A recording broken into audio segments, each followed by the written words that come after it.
Baik, shalom, selamat siang untuk kita semua.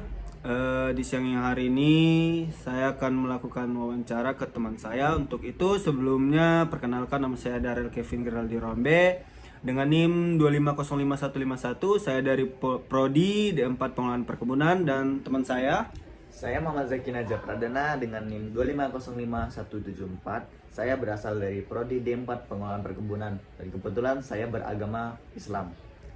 Oke, Zaki, di sini kita akan sedikit ngobrol dan saya mempunyai beberapa pertanyaan untuk kamu. Langsung aja kali ya. Ya, langsung aja lah. Oke, di pertanyaan pertama saya yaitu apa sih sejarah agamamu gitu? Baik, sejarah agama menurut keyakinan Ya. saya kan. Baik, menurut keyakinan saya dan apa yang saya ketahui dalam agama Islam itu sejarah awalnya diturunkan kepada Nabi Muhammad SAW untuk seluruh umat manusia dan melalui perantara malaikat Jibril yang diperintahkan langsung oleh Tuhan kami Allah Subhanahu wa taala. Nah, dan letaknya itu bertempatan di Gua Hiro di kota Mekah. Nah, dalam ajaran tersebut itu menurunkan surat Al-Alaq dari ayat 1 sampai 5.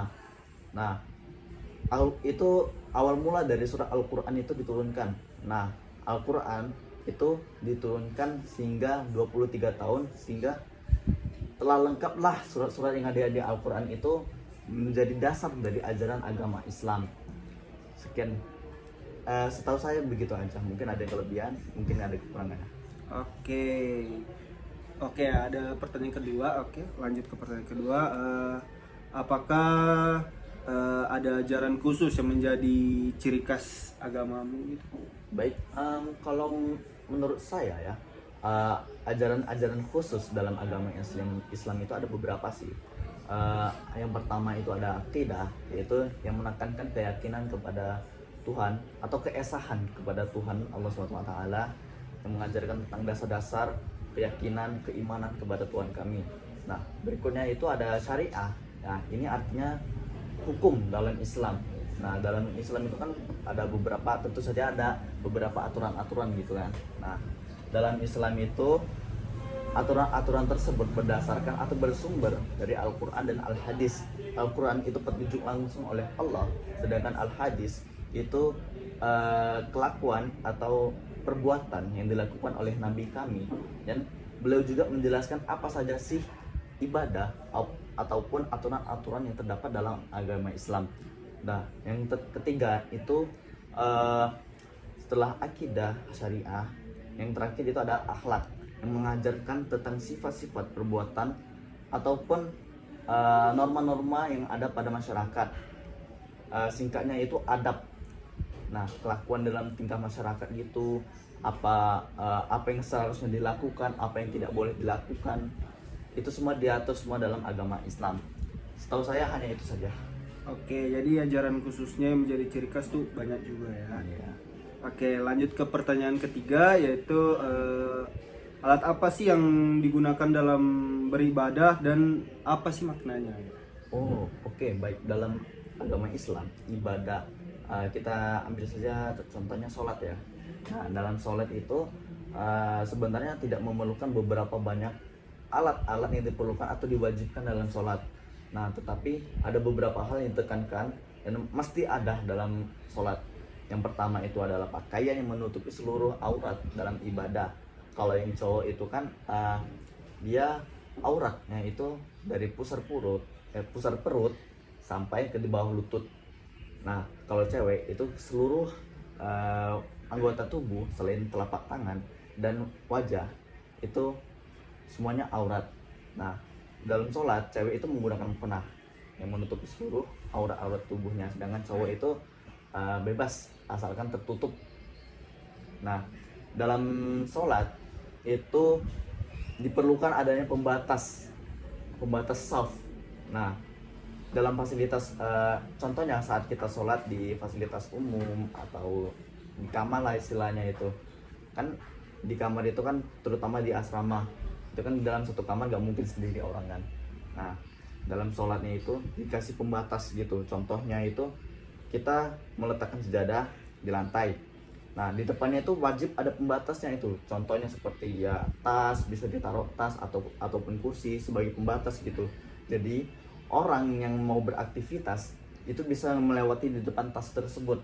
Jadi orang itu tidak terganggu dengan aktivitasnya dan kita juga bisa melaksanakan ibadah kita dengan tenang dan tidak terganggu oleh apapun itu. Baik, mungkin itu saja sih yang saya ketahui. Oke, jadi lanjut ke pertanyaan keempat. Ya, bagaimana pendapat tentang kerukunan antar umat beragama di Indonesia? Menurutmu? Gitu? Menurut saya ya, kerukunan antar umat beragama di Indonesia ini menurut saya alhamdulillah masih terbilang cukup damai, aman dan tentram, meskipun melalui beberapa tantangan-tantangan yang besar.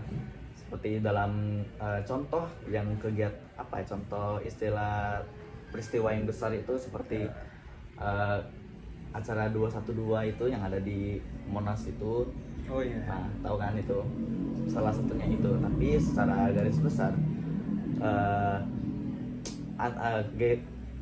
antar umat beragama di Indonesia ini masih alhamdulillah masih terjaga, sehingga NKRI masih berdiri utuh dalam suatu umat antar beragama gitu. Saya? Ya, itu saja. Oke, jadi gitu ya. Untuk pertanyaan kelima saya, upaya apa yang bisa ditempuh bersama untuk mewujudkan kerukunan itu? Oh, upaya ya. Ya. Menurut saya upaya yang perlu dilakukan untuk mewujudkan persatuan atau perdamaian antar umat beragama itu dimulai dari diri masing-masing. Pertama itu memiliki keyakinan atau saling menghargai, menghormati antar umat beragama, dan mulai dari sanalah mulai timbul rasa toleransi yang tinggi antar umat beragama, saling menghargai dan saling mencintai sesama antar umat beragama tanpa memandang agama walaupun itu berbeda. Nah, bisa jadi kita bisa juga melakukan kolaborasi antar umat seperti dalam pengenalan ajaran, seperti para ustadz yang menjelaskan bagaimana keyakinan agama Islam kepada umat yang lain, ataupun pendeta yang mengajarkan atau memperkenalkan ajarannya kepada masyarakat khalayak, sehingga saling mengetahui apa saja sih dalam agama tersebut yang dilarang ataupun yang dibolehkan, sehingga kita bisa beraktivitas secara normal gitu. Nah, jadi menurut saya gitu aja sih. Oke, nah ini pertanyaan terakhir dari saya sebelum kita tutup. Apakah kamu mempunyai cara khusus untuk menjaga agar imanmu tetap kuat?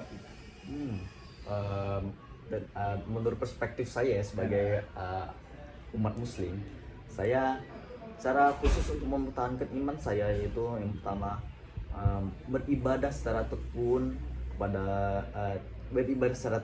menurut agama saya, dan menjauhi larangan-larangan dari agama saya, syariat-syariat yang apa saja yang diajarkan pada agama saya, dan terus memperdalam ajaran-ajaran agama sehingga dapat memperkuat akar iman saya di dalam hati saya, sehingga saya tidak mudah tergoda oleh hal-hal lain ataupun tidak mudah disesatkan oleh sesuatu yang lain, sehingga apapun yang kita pelajari dalam agama itu bisa menentukan jalan hidup kita ke depannya. Baik, itu saja mungkin dari saya. Oke, sangat bagus ya. Oke, Zaki, terima kasih atas waktu dan kesempatannya udah mau diwawancarai. Sama Kiranya Indonesia ini tetap rukun lah dalam beragama, dalam itulah dalam agama. Amin. Oke, terima kasih atas waktunya. Saya ucapkan terima kasih banyak. Sama-sama. Oke.